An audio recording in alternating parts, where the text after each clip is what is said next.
it's a constant reminder I give myself that we all go through conflict.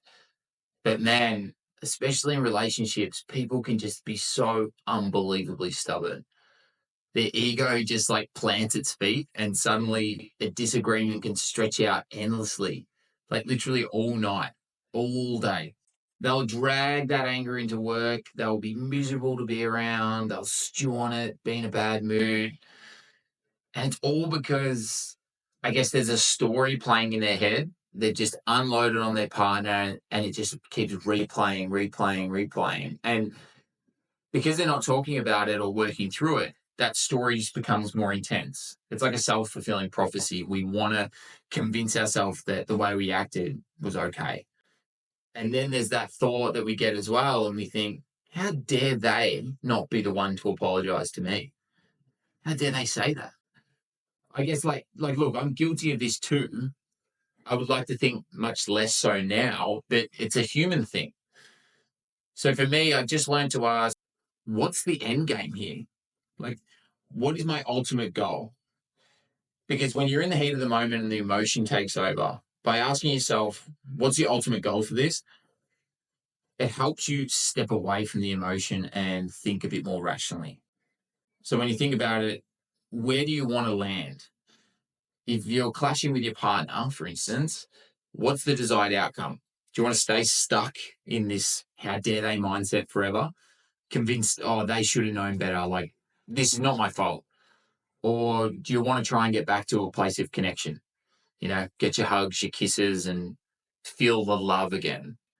I think if you genuinely love your partner, which everyone should, you should want to return back to that harmonious place as soon as possible. And by asking yourself this question, it can get you there a bit quicker. So I guess that leads to the next question. How can I be the one to shift this? This is my favorite question to ask myself when I'm in a conflict. How can I be the one to shift this? How can I pull my ego aside and get us back to that good place quicker? Again, I love this because it gives all the power back to me. Who cares what they said? Who cares what they did? How can I change this? It's about swallowing your pride. Now, I'm not talking about people that are getting abused by someone. I'm talking about particularly with your friends or with your partner. You have a mutual respect for each other, a mutual love and respect for each other. If you can ask yourself what you can do to shift this, even if you feel like you're in the right, this will help you get back to the place that you actually want to be in. So part of this is saying, how can I see their perspective? How can I ask them a question to understand where they're coming from a bit better? Or it could even just be reflecting on what you said and thinking to yourself, okay, well, I might not have intended it in a bad way, but they've obviously taken it that way. So I can see how. Empathy and stepping into someone else's shoes, it's just such an important part to a relationship, to understanding other people. So when you ask yourself this question, the focus now goes from how dare they to how can we get back there, which is so powerful. So I guess that's the immediate fix. That's the immediate way to go from conflict back to connection. But the second, and I think equally important part, is how do we prevent getting to that point in the first place next time? It's about addressing those little issues as they surface, I think, before it gets to this big thing that makes us explode. It could even be establishing some rules around how you deal with conflict. I guess here's one rule, though, that I swear by in all my connections with other people, and it's no shouting, no yelling, no shouting. It sounds basic, but how many of us resort to yelling when people we supposedly love do something we don't like? Yelling is never productive. All it does is create hurt to the other person. No one likes to be shouted at, ever. But as soon as emotion gets involved, so many people just turn to that. Another key rule that I like when I'm trying to deal with conflict is not dredging up old arguments that have already been resolved. Once an issue is dealt with and we've put it to bed, bringing it up later as ammunition is just unfair. You need to create, I think, for your own relationships, a personalized set of boundaries or rules. It's like guidelines for you and them. Stuff that you agree upon when there's no emotion involved.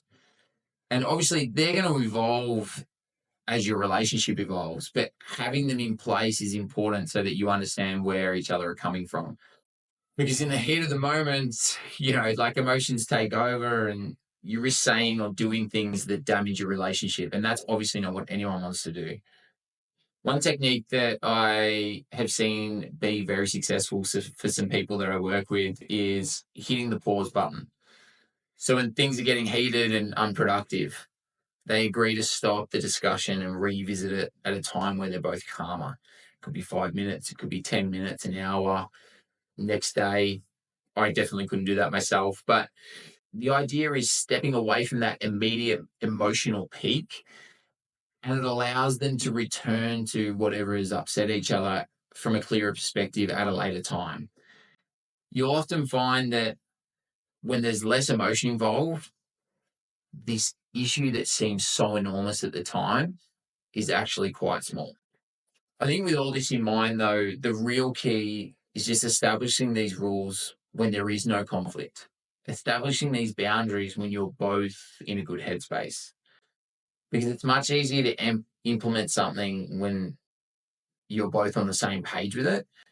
When you try and implement these things when everyone's emotions are high, it's just a recipe for disaster. We do restorative conversations a lot with kids at school. So someone's done wrong by someone else. And it's important in a restorative conversation to let the other person know how what they did or said made you feel.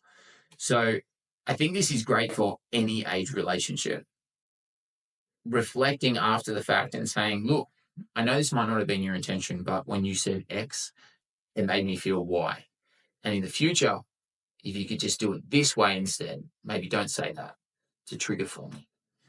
Because what happens is when you have those sorts of conversations with people, they get permission to be vulnerable with you. They get permission to share things with you that they probably hadn't shared before. And what often happens is you uncover underlying triggers. I know for me and for Em as well, certain words can trigger an emotional response that's rooted all the way back to stuff that triggered us when we were a kid, stuff that really hurt us when we were young. Maybe it was from our friends, our family. And so if one of us says one of those things, that's not going to be a good ending. But how were we meant to know that unless we had that conversation? So what ends up coming from these important restorative conversations is you go from disagreements to deep empathy, which is so powerful for any relationship. Often I find conflict between friends or loved ones, it's not usually about intentional harm. Like, I don't think many people go out there that love their partner or love their friends and go, oh, I'm going to upset them today. Most of the time, it's about a misinterpretation and triggered responses. So it means that someone's saying something without malice, but it hits a nerve based on something to do with either their past experiences in the relationship or just past experiences before them. So the reaction is then to that trigger, not the actual intent or actual words. And understanding this dynamic is so vital for de escalating the conflict and restoring the relationship. Because otherwise, you move forward and then there's this animosity between each other, but you don't even know why. So the person who said the thing is now offended that you're offended at them because they don't actually understand why you're upset with what they said. And if you don't unpack it properly with them, then you're never going to understand it either. It takes that personal work to unpack that, yes, this is upsetting me because of something that happened however long ago. I think ultimately navigating conflict in relationships is just a continuous learning process, like anything else.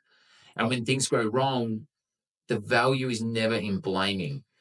It's always in the reflection, always in the conversations that come afterwards that help you repair what went bad, help you repair everything that broke down during the conflict.